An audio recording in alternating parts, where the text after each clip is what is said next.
अगर कभी भी आपने ज्योमेट्रिकल आइसोमर्सों में डाइपोल मोमेंट देखी, सबसे पहले डाइपोल मोमेंट होता क्या है? क्या आप में से किसी को पता डाइपोल मोमेंट क्या होता है? शाबाश, पता है तेरे को बेटा? 80 डेज तेरे को लोटो, तेरे को नाइकी, हाँ? हाय इधर देखो, मेरी बात ध्यान से सुन लो।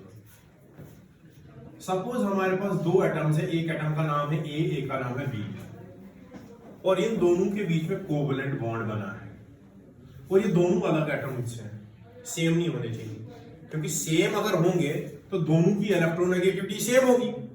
लेकिन अगर डिफरेंट होंगे और इलेक्ट्रोनेगेटिविटी डिफरेंस आ जाए ग्रेटर देन और इक्वल टू 0.5, यानी कि ए की इलेक्ट्रोनेगेटिविटी और बी की इलेक्ट्रोनेगेटिविटी का फर्क 0.5 या 0.5 से ज्यादा होना चाहिए। ऐसी परिस्थिति में, ऐसी सिचुएशन में, ऐसे हालात में, ऐसी कंडीशन में क्या होता है, इस बॉन्ड के जो ये दोनों इलेक्ट्रॉन्स हैं ये ज्यादा उसकी तरफ जाते हैं जो ज्यादा इलेक्ट्रोनेगेटिव होगा।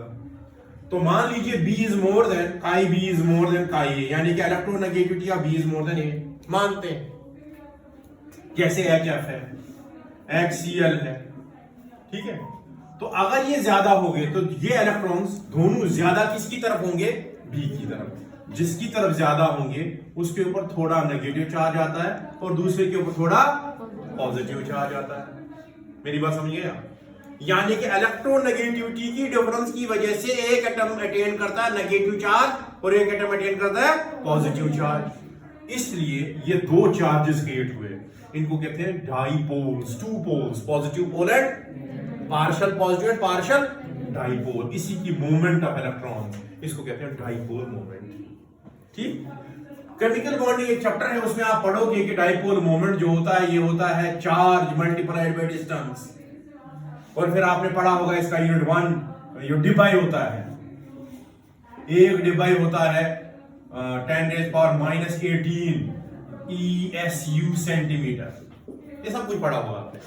ऑर्गेनिक केमिस्ट्री में हमने अगर ज्योमेट्रिकल आइसोमर्स का डाइपोल मोमेंट देखना है तो हमें यह तरह से नहीं करना, हमें यह देखना होता है कि अगर कंपाउंड्स होंगे किसकी डाइपोल मोमेंट ज्यादा, किसकी कम, इस तरह की चीजें हमने देखनी होती है पूरी ऑर्गेनिक केमिस्ट्री में। मगर उसमें से स्टार्ट हम पहले आज की डेट में हम क्या पढ़ेंगे, सिर्फ ज्योमेट्रिकल आइसोमर्स का डाइपोल मोमेंट, बाकी किसी का नहीं। डाइपोल मोमेंट हमारा नेक्स्ट यूनिट में टॉपिक आ जाएगा, तब हमने ये पढ़ा होगा तो इसको रिवाइज हो जाएगा था।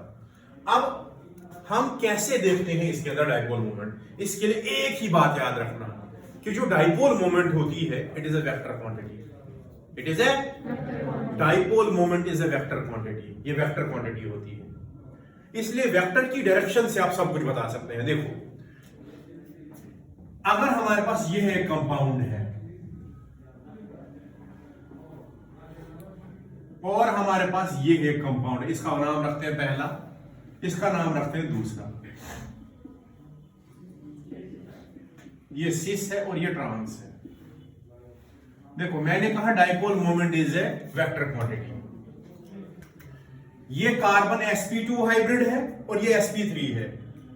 sp2 hybrid carbon is more electronegative.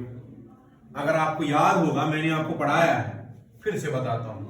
Carbon की हाइब्रिडाइजेशन अगर sp हो, sp2 हो या sp3 हो तो याद रखना चाहिए electronegativity of sp carbon is more then sp2 is more then, because जितनी s की परसेंटेज बढ़ती है उतना न्यूक्लियस का फोर्स ऑफ अट्रैक्शन बढ़ता है, तो उतनी इलेक्ट्रोनेगेटिविटी बढ़ेगी। इसलिए इलेक्ट्रोनेगेटिविटी का ऑर्डर ये होता है। अब इसकी sp2 है, इसकी sp है, ये कार्बन ज्यादा इलेक्ट्रोनेगेटिव इससे, तो डायरेक्शन ऑफ डाइपोल मोमेंट ये होगी, यही होगी, और यहां पर डायरेक्शन ऑफ डाइपोल मोमेंट ये होगी। यहां पर अगर हम देखें direction of dipole moment is this and direction of dipole moment is this, opposite direction में है ये, अपोजिट डायरेक्शन में है ये, और सेम मैग्नीट्यूड ऑफ वेक्टर्स होगा, तो यहां पर डाइपोल मोमेंट क्या होगी? 0, क्योंकि sum of opposite vectors of same magnitude is 0। Resultant vectors का 0 होता है, पढ़ा होगा फिजिक्स में ये। तो इसकी डाइपोल मोमेंट जीरो, इसकी डाइपोल मोमेंट जीरो नहीं है। तो अगर कोई हमसे पूछे 1 और 2 में डाइपोल मोमेंट, तो आप कह सकते हो 1 की डाइपोल मोमेंट सेकंड से ज्यादा है। मगर इसका यह निष्कर्ष कभी भी मत निकालना, इसका ये निचोड़ मत निकालना कि सर ने कहा कि सिस की डाइपोल मोमेंट ज्यादा होती है और ट्रांस की कम, या ट्रांस की नहीं होती है। ऐसा नहीं है, मैंने ऐसा नहीं कहा। यहां पर सिस की ज्यादा है ट्रांस से, क्योंकि वेक्टर हमने देखा। हमेशा ये लॉजिक मत लगाना कि dipole moment of cis is more than trans. It may be और may not be. There can be trans which has more dipole moment than the cis. देखो मैं एक एग्जांपल दिखाता हूं। डाइपोल मोमेंट के बाद यहां पर ना 1-2 पॉइंट्स याद छोड़ देना। बॉइलिंग पॉइंट, तीसरा मेल्टिंग पॉइंट, चौथा सॉल्युबिलिटी, इन सब को हम सीखेंगे। पहले डाइपोल मोमेंट के बारे में सीखते हैं, उसके बाद मैं आपको टेक्निक बताऊंगा ये सारे कैसे निकलेंगे। समझ आई मेरी बात? सॉल्युबिलिटी सब कुछ निकल जाएगा। देखो तमाशा, इधर देखना जरा ध्यान से। नॉर्मली बच्चे को ये गलतफहमी हो जाती है, 11th में पढ़ा होता है कि cis has more dipole moment than trans and trans has dipole moment zero. ये मगर सच्चाई नहीं है, ये सच्चाई नहीं है। देखो तमाशा, सपोज हमारे पास ये कंपाउंड है,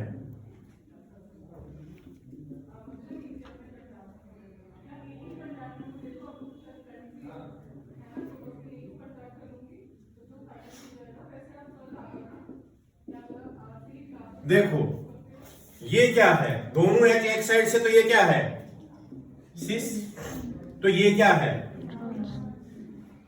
अगर डाइपोल मोमेंट बोलनी हो इन दोनों की 1 और 2 की dipole moment, mu dipole moment, देखो इधर देखो जरा तमाशा, म्यू डाइपोल मोमेंट।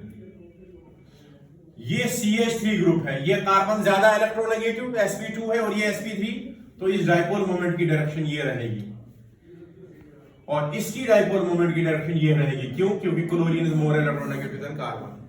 यहां पर इस डाइपोल मोमेंट की डायरेक्शन यहां की तरफ रहेगी, यहां पर यहां की तरफ रहेगी। देखो सेम डायरेक्शन में दो वेक्टर्स जा रहे हैं, जब सेम डायरेक्शन में दो वेक्टर्स जा रहे हो इनका मैग्नीट्यूड मैक्सिमम आता है, यानी कि डाइपोल मोमेंट किसकी ज्यादा होगी, ट्रांस की कि सिस की? ट्रांस की। यानी कि फॉर ग्रांटेड ये कभी मत लेना कि सिस की डाइपोल मोमेंट हमेशा ज्यादा होती है। No, it is always to be checked individually from compound to compound. हर कंपाउंड पे लॉजिक लगाना। क्या लॉजिक? सिंपल वेक्टर वाला लॉजिक। कैसे? यहां पर हमने देखा कार्बन ये sp2 हाइब्रिड, ये sp3 हाइब्रिड, इसकी इलेक्ट्रोनेगेटिविटी ज्यादा, तो डायरेक्शन ऑफ डाइपोल मोमेंट ये, और इधर इसकी इलेक्ट्रोनेगेटिविटी ज्यादा, तो डायरेक्शन ऑफ डाइपोल मोमेंट ये। समझ आई मेरी बात? यहां पर डायरेक्शन ऑफ डाइपोल मोमेंट ये और ये अपोजिट जा रहे हैं, एरो ऊपर एरो नीचे, अपोजिट जा रहे हैं, अपोजिट जा रहे हैं, डाइपोल मोमेंट जीरो। यहां पर अपोजिट नहीं जा रहे हैं, टुवर्ड्स ईच अदर आ रहे हैं, डाइपोल मोमेंट ज्यादा होगी। यहां पर डाइपोल मोमेंट जीरो होगी, यहां जीरो नहीं होगी। हमने नहीं बोलना है कितना वैल्यू है, वो केमिकल बॉन्डिंग में बोलना होता है। यहां पर हमने सिर्फ बोलना है किसका ज्यादा किसका कम, ये कम ये ज्यादा, हालांकि ये जीरो। मगर इससे क्या पता चलता है बच्चे को कि सिस की डाइपोल मोमेंट ज्यादा होती है किससे?